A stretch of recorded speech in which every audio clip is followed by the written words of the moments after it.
নমস্কার, বইপাড়ার গল্প চ্যানেলে আপনাদের স্বাগত। দাঁড়ান, ফোনটা স্ক্রল করে চলে যাবেন না। আজ এই বর্ষামুখর রবিবারের সন্ধ্যায় এক কাপ চায়ের সাথে একটা ভূতের গল্প হলে মন্দ হয় না, কি বলেন? আজকের গল্প এক ভৃত্যের তার মালিকের প্রতি টান কি তাকে মৃত্যুর পরও টেনে আনবে? শুনে নিন আজকের গল্প অভিরাম, লেখক সত্যজিৎ রায়। তোমার নাম কি হে? অভিরাম সাউ বাবু। তা তোমার বাড়ি কোথায়? উলইপুর গ্রামে বাবু, উড়িষ্যায়। বাড়িতে আছে কে কে?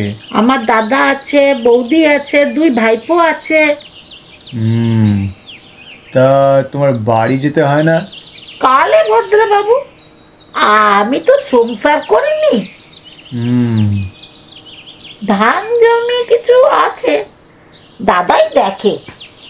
তা তুমি বাড়ি গেলে বদলি দিয়ে যাবে তো? নিশ্চয় বাবু, তবে সে দরকার আমার হবে না, হলে বদলি দিয়েই যাব নিশ্চয়। বদলির কথা কেন উঠলো সেটা বলছি তোমায়। আমার সন্ধেবেলায় একা থাকতে ভয় হয়, আমার ভূতের ভয় আছে। আমি রান্নার লোক যাকে পেয়েছি সে ঠিকই সন্ধেবেলা রেঁধে দিয়ে চলে যাবে। তখন আমার কাছে আর একজন লোক থাকা চাই। সে নিয়ে আপনি চিন্তা করবেন না বাবু, হয়ে যাবে। আমার নিজের মনে কোনো ভূতের ভয় নাই। তবে ঠিক আছে অভিরাম। লোকটিকে বেশ ভালোই লাগলো শঙ্করবাবুর। 40-এর কাছাকাছি বয়স, বেশ হাসি খুশি, চালাক চতুর চেহারা। স্টেট ব্যাংকের কর্মচারী শঙ্করবাবু এই 7 দিন হলো বদলি হয়ে পশ্চিমবাংলা আর উড়িষ্যার বর্ডারে এই ছোট শহর কাঞ্চনতলায় এসেছেন। নিজে একা মানুষ, দুখানা ঘর সমেত একতলা একটা ছোট বাড়ি পেয়েছেন। তাতে তার চলে যাবে, তবে বাড়ির পরিবেশ নিরিবিলি, তাই একজন চাকর সবসময় থাকা দরকার। শঙ্করবাবুর ভূতের ভয়টা একটা খাঁটি ভয়। অনেক বছর ধরে অনেক চেষ্টা করেও সেটা কাটিয়ে উঠতে পারেননি। অভিরামকে শঙ্করবাবুর দিনে দিনে বেশ ভালোই লাগতে লাগলো। এমনি কাজ তো ভালো করেই, খাটতেও পারে, আর সন্ধেবেলা সে সত্যিকারে শঙ্করবাবুকে সঙ্গ দেয়। আরেকটা জিনিস শঙ্করবাবুকে অবাক করে, সেটা হলো অভিরামের গল্পের স্টক। সে বলে যে সব গল্প সে ছেলেবেলায় তার দিদিমার মুখে শুনেছে, উড়িষ্যার অফুরন্ত রূপকথা আর উপকথা। অভিরাম ভূতের গল্প বলার মন্ত্রণাও শঙ্করবাবুকে দিয়েছে, কিন্তু শঙ্করবাবু তাতে আমল দেননি। আমি কিন্তু অনেক ভূতের গল্প জানি বাবু, অভিরাম বলল। তা হোক, ও জিনিসটা তুমি বাদ দাও। তা বেশ বাবু, তা হোক। তবে যদি কোনোদিন মনে হয় ভূতের ভয় কাটিয়ে উঠতে পেরেছেন, তবে বলবেন, তখন আমি আপনাকে ভূতের গল্প শোনাবো। দেখবেন কেমন মজার গল্প। তুমি নিজে ভূত মানো অভিরাম? আমার না মানার কি আছে বাবু, ভূত থাকলে আছে, না থাকলে নেই, ব্যাস ফুরিয়ে গেল। তবে হ্যাঁ, ভূত মানেই যে খারাপ লোক হবে এটা আমি মানি না। ভালো ভূত হলে খেতে কি।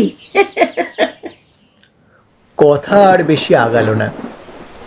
এই ঘটনার 3 মাস পরে এক বর্ষাকালের সকালে অভিরাম শঙ্করবাবুর কাছে এসে বলল, বাবু, দাদার কাছ থেকে চিঠি পেয়েছি। বেশি বর্ষা হবার ফলে আমাদের ফসলের খুব ক্ষতি হয়েছে। দাদা একা সামলাতে পারছেন না, আমাকে 3-4 দিনের জন্য যেতে দিতে পারবেন বাবু? শঙ্করবাবু এই অবস্থায় আর না বলতে পারলেন না। কিন্তু তুমি যে যাবে, লোক দিয়ে যাবে তো? নিশ্চয় বাবু, খুব ভালো লোক দেব, তবে সে বোধহয় আমার মতন অত কথা বলতে পারবে না।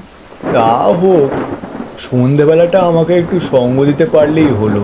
তা খুব পারবেন। আপনি যতক্ষণ না শুতে যাচ্ছেন ততক্ষণও আপনার কাছেই থাকবে। অভিরাম চলে গেল। 3 দিন পরে শঙ্করবাবু একটা পোস্টকার্ড পেলেন তার ভৃত্যের কাছ থেকে। খবর ভালো নয়, আরও 3 দিন লাগবে সামাল দিতে, তারপর অভিরাম ফিরবে। শঙ্করবাবু কী আর করেন। এদিকে বদলি চাকরটিকে তার বিশেষ পছন্দ নয়, মুখটা যেন বড় বেশি গোমড়া, যদিও কাজ করে ভালোই।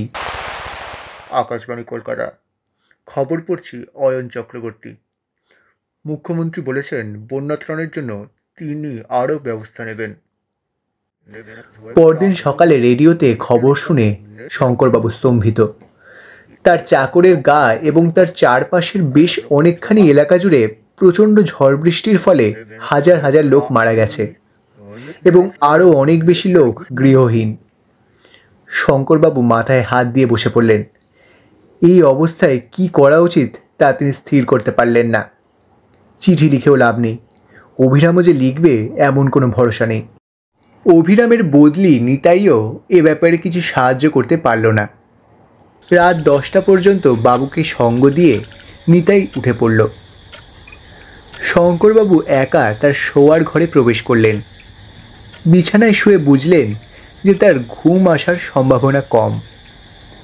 অভিরামের অভাব তিনি তীব্রভাবে অনুভব করছেন। ক্রমে রাত নিঝুম হয়ে এলো। একটানা ঝিঝি ডেকে চলেছে। এবার তার সাথে শিয়ালের ডাক যোগ হলো। হুয়া আবার কেয়া? শঙ্করবাবুর মাথার ওপর আকাশ ভেঙে পড়েছে। ভূতের ভয়ে এর মধ্যেই তার শিরদাঁড়া দিয়ে ঢেউ খেলে যাচ্ছে। ওটা কি? পায়ের শব্দ না? শঙ্করবাবু বুঝলেন তার গলা শুকিয়ে কাঠ হয়ে গেছে। বাবু, সে কি? এ যে অভিরামের গলা। অভিরাম নাকি? চাপা গলায় প্রশ্ন করলেন শঙ্করবাবু। হ্যাঁ বাবু, আমি এসেছি, ফিরে এসেছি। আমার ধরে প্রাণ এলো অভিরাম। দাঁড়া, দরজা খুলি। দাঁড়া, দরজা খুলি। না বাবু, খুলবেন নি। মানে? খুলে কিছু দেখতে পাবেন নি। সে কি? আমি অভিরাম বাবু, কিন্তু আসল অভিরাম নই। আমি অভিরামের ভূত। আমার বন্যায় টেনে নিয়ে গেছে। আমি আর বেঁচে নেই। কোনো উত্তর নেই শঙ্করবাবুর দিক থেকে। কি বাবু, শুনলেন আমার কথা? তবু কোনো উত্তর নেই। বাবু! আবার ডাক এলো বাইরের অন্ধকার থেকে। এবার কথা এলো বাড়ির ভেতর থেকে। তোকে কিভাবে দেখতে পাবো? শুধু একটা ব্যাপার হলে পাবেন। কি? আপনিও যদি ভূত হন। তা সে তোকে আর বলছি কি? তুই ভূত হয়েছিস শুনেই তো আমার আত্মারাম খাঁচা ছাড়া হয়ে গেছে। আমার দেহ ওই পড়ে আছে খাটের ওপরে, দৃষ্টি ঘরের ছাদের দিকে, দেহে প্রাণ নেই। তবে চলে আসুন বাবু। এই এলুম বলে আমাকে গল্প শোনাতে পারবি? হ্যাঁ ভূতের গল্প? হ্যাঁ। কারণ এখন আর ভয় নেই। বাকি মরণটা গল্প শুনে কাটিয়ে দেব। কি বলিস? যা বলেছেন বাবু, যা বলেছেন।